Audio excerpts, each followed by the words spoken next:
الحمد لله وحده والصلاة والسلام على من لا نبي بعده أما بعد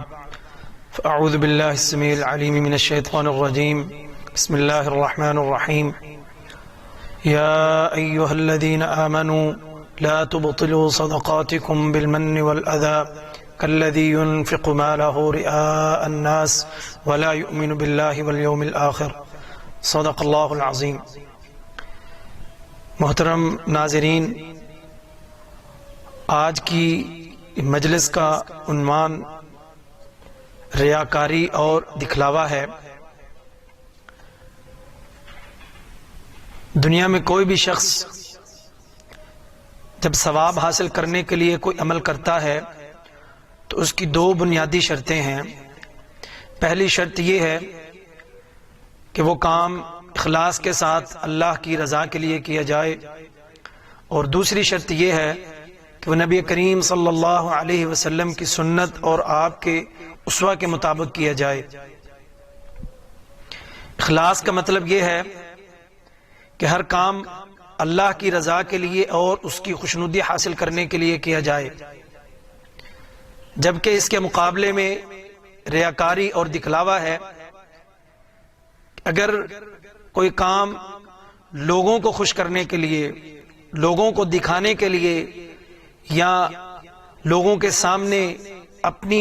تعریف کروانے کے لیے کوئی کام کیا جائے، یا دنیا کا کوئی فائدہ حاصل کرنے کے لیے کوئی کام کیا جائے، تو شریعت نے ایسے کام کو ریاکاری اور دکھلاوے سے تعبیر کیا ہے۔ جب ہم قرآن و سنت کا مطالعہ کرتے ہیں تو ہمیں پتہ چلتا ہے نبی کریم صلی اللہ علیہ وسلم نے دو لفظ ریا اور سمعہ کا استعمال کیا ہے۔ اہل علم نے بیان کیا ہے کہ ریا کا مطلب ہے ظاہری طور پر کسی عمل کو لوگوں کو دکھانے کے لیے کرنا، اور سمعہ کا مطلب ہے سنانے کے لیے، یعنی انسان پوشیدہ لوگوں سے الگ تھلگ ہو کر کوئی کام کرتا ہے،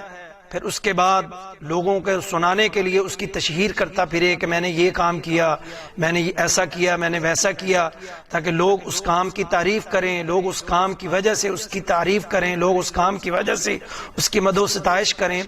تو اس کو شریعت سمعہ کا نام دیتی ہے۔ ریا ہو یا سمعہ ہو، دونوں ہی چیزیں قابل مذمت ہیں۔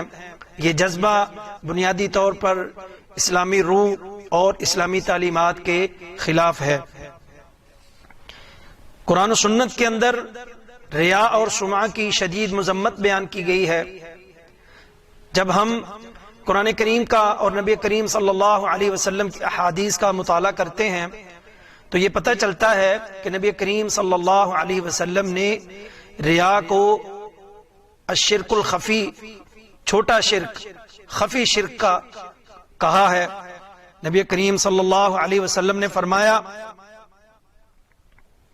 صحابہ بیان کرتے ہیں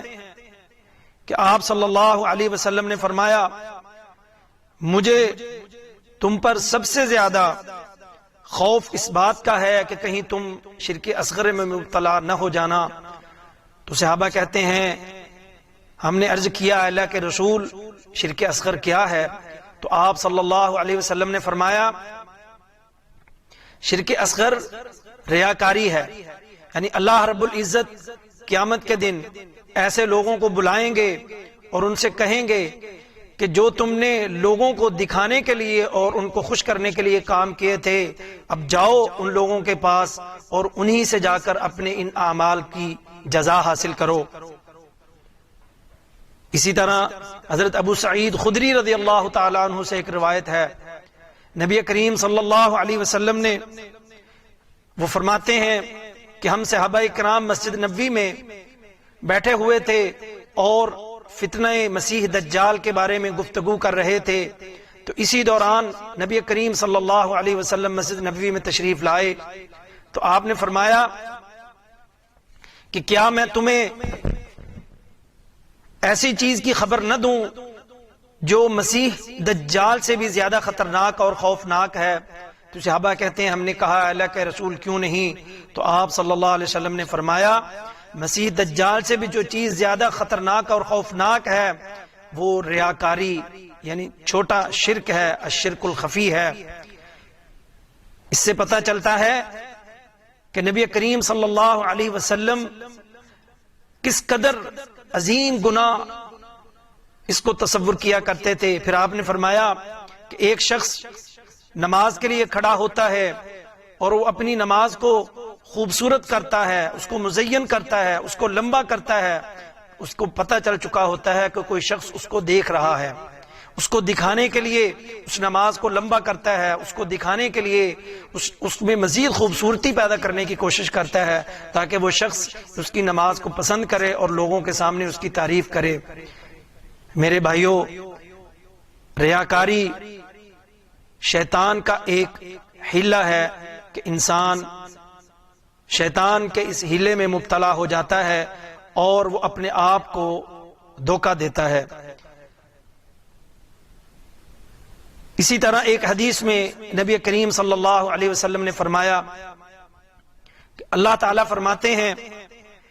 کہ انا اغنی الشرکاء عن الشرک، میں تمام شریکوں میں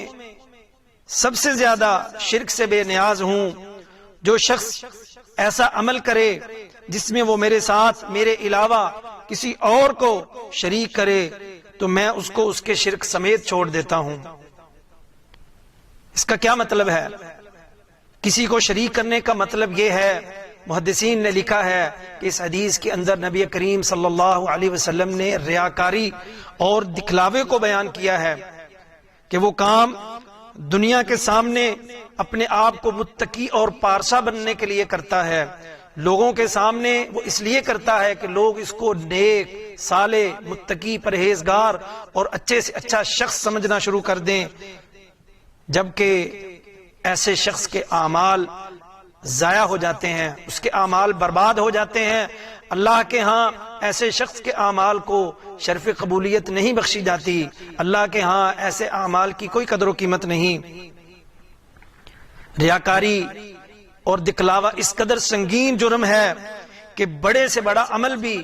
اللہ کے ہاں صفر کا درجہ رکھتا ہے۔ ایک حدیث میں نبی کریم صلی اللہ علیہ وسلم نے فرمایا کہ قیامت کے دن اللہ رب العزت 3 لوگوں کو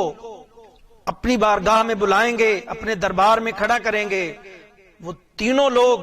دنیاوی اعتبار سے، دنیا کے اعتبار سے بہت بڑے درجے کے ہیں۔ نمبر 1 جو اللہ کی راہ میں شہید ہو گیا، نمبر 2 جو ساری زندگی اللہ کی علم کے لیے، اللہ کی رضا کے لیے لوگوں کو علم کی روشنی، لوگوں کو علم کی روشنی سے ہمکنار کرتا رہا، لوگوں میں خیر کی باتیں پھیلاتا رہا، علم کو پھیلاتا رہا۔ اور تیسرا وہ شخص ہے جس نے اللہ کی رضا کے لیے، اللہ کی رضا کے لیے بظاہر لوگوں میں مال خرچ کیا اور لوگوں نے اس کو بہت بڑا سخی اور جود و کرم والا شخص سمجھنا شروع کر دیا۔ نبی کریم صلی اللہ علیہ وسلم نے فرمایا یہ تینوں کام، یہ کوئی بھی شخص یہ تینوں کرنے والے کام جو کرے گا وہ دنیا میں اس کا بہت بڑا اجر ہے، لیکن قیامت کے دن اللہ رب العزت اس کو اپنی بارگاہ میں ان تینوں کو کھڑا کریں گے، ان سے پوچھیں گے، وہ کہیں گے کہ ہم نے اے اللہ یہ کام تیری رضا کے لیے کیا، لیکن اللہ کے نبی نے فرمایا، اللہ فرمائے گا نہیں یہ کام تم نے میری رضا کے لیے نہیں بلکہ یہ کام تم نے لوگوں میں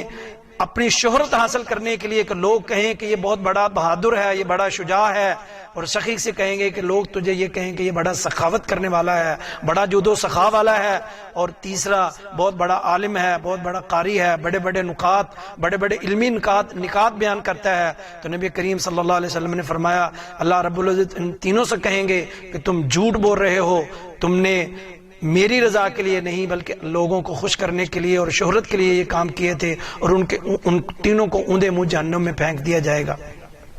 میرے بھائیوں، جب ہم قرآن و حدیث کا مطالعہ کرتے ہیں تو یہ بات ہمیں پتہ چلتی ہے کہ ریاکاری بہت بڑا گناہ ہے، شرک خفی ہے۔ اسی طرح اللہ رب العزت نے قرآن کریم میں اس کو منافقین کی صفت قرار دیا ہے۔ اللہ رب العزت فرماتے ہیں والذین ينفقون اموالهم رئاء الناس ولا يؤمنون باللہ ولا بالیوم الآخر، وہ لوگ جو لوگوں کو دکھلاوے کے لیے اپنا مال خرچ کرتے ہیں اور وہ اللہ اور یوم آخرت پر ایمان نہیں رکھتے۔ محدثین نے لکھا ہے کہ اس صورت کے اندر، ان آیات کے اندر اللہ رب العزت نے منافقین کی صفت کو بیان کیا ہے، کافروں کی صفت کو واضح کیا ہے۔ دوسری جگہ قرآن کریم میں اللہ رب العزت فرماتے ہیں یا ایھا الذین آمنوا لا تبطلوا صدقاتکم بالمن والاذى كالذی ينفق مالہ رئاء الناس ولا یؤمن باللہ والیوم الآخر۔ اے ایمان والو، اپنے اعمال کو، اپنے صدقات کو برباد مت کرو احسان جتلا کر اور تکلیف دے کر۔ کیوں؟ ایسا شخص جو لوگوں کو دکھلاوے کے لیے جو لوگوں کو دکھلاوے کے لیے اپنا مال خرچ کرتا ہے اور وہ اللہ اور یوم آخرت پر ایمان نہیں رکھتا۔ اس میں بھی، اس آیت کی تفسیر میں بھی مفسرین نے لکھا ہے کہ یہاں بھی اللہ رب العزت نے منافقین کی صفت کو بیان کیا ہے۔ تیسری جگہ اللہ رب العزت فرماتے ہیں ان المنافقین یخادعون اللہ وهو خادعهم واذا قاموا الى الصلاة قاموا کسالى یراؤون الناس۔ یقیناً منافقین جو ہیں وہ اللہ کو دھوکہ دینے کی کوشش کرتے ہیں، حالانکہ اللہ نے ان کو دھوکے میں رکھا ہوا ہے۔ جب وہ نماز کے لیے کھڑے ہوتے ہیں تو وہ سستی کے ساتھ کھڑے ہوتے ہیں، لوگوں کو دکھلاوے کے لیے، لوگوں کو دکھانے کے لیے کھڑے ہوتے ہیں کہ جب لوگ ان کے ساتھ ہوتے ہیں تو نماز پڑھ لیتے ہیں، جب لوگ ان کے ساتھ نہیں ہوتے تو نماز کی ان کی کوئی پرواہ نہیں ہوتی۔ اسی طرح سورۃ الماعون میں اللہ رب العزت فرماتے ہیں فویل للمصلین الذین هم عن صلاتهم ساہون الذین هم یراؤون۔ ہلاکت ہے ان نمازیوں کے لیے جو اپنی نمازوں میں سستیاں کرتے ہیں، جو سستی کا شکار ہوتے ہیں۔ الذین هم یراؤون، اور وہ دکھلاوے کے لیے ایسے کام کرتے ہیں۔ اس کا مطلب یہ ہے کہ کوئی بھی بڑے سے بڑا عمل، وہ نماز ہو، وہ روزہ ہو، وہ حج ہو، وہ زکوٰۃ ہو، وہ صدقات ہوں، وہ صلہ رحمی ہو، کوئی بھی ایسا عمل جس کا بہت بڑا اللہ نے اجر رکھا ہے، اگر کوئی انسان اس عمل کو اللہ کی رضا کی وجہ سے نہیں بلکہ لوگوں کو دکھلانے کے لیے، لوگوں کی خوشنودی حاصل کرنے کے لیے یا دنیا میں کوئی فائدہ حاصل کرنے کے لیے کوئی کام کرتا ہے تو میرے بھائیوں وہ کام اللہ کے ہاں کوئی حیثیت نہیں رکھتا۔ اللہ رب العزت ایسے اعمال کو انسان کے منہ کے اوپر مار دیتے ہیں۔ جب ہم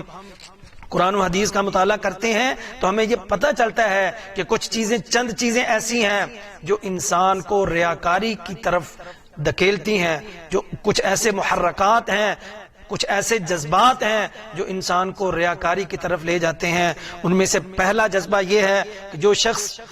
جاہ اور مرتبے کو پسند کرتا ہے، جو اس کی محبت میں جکڑا ہوا ہے، یقیناً وہ ریاکاری میں مبتلا ہوتا ہے اور ریاکاری کی طرف وہ بھاگتا چلا جاتا ہے۔ دوسرا جو محرک ہے وہ انسان اپنی تعریف کو پسند کرتا ہے، اپنی مدح و ستائش کو جو شخص پسند کرتا ہے وہ بھی ریاکاری اور دکھلاوے کو پسند کرتا ہے۔ تیسری چیز جو انسان کو ریاکاری میں مبتلا کرتی ہے وہ اپنی مذمت اور اپنی برائی سے نفرت، کہ انسان اس کی مذمت اس کے سامنے بیان نہ کریں، اس کی برائی بیان نہ کریں۔ جو شخص اپنی برائی اور اپنی مذمت کا سامنا نہیں کر سکتا وہ بھی ریاکاری اور دکھلاوے میں مبتلا ہوتا ہے۔ امام ابن قیم رحمہ اللہ نے اس ریاکاری اور دکھلاوے سے بچنے کے لیے چند چیزوں کی طرف توجہ دلائی ہے کہ جو شخص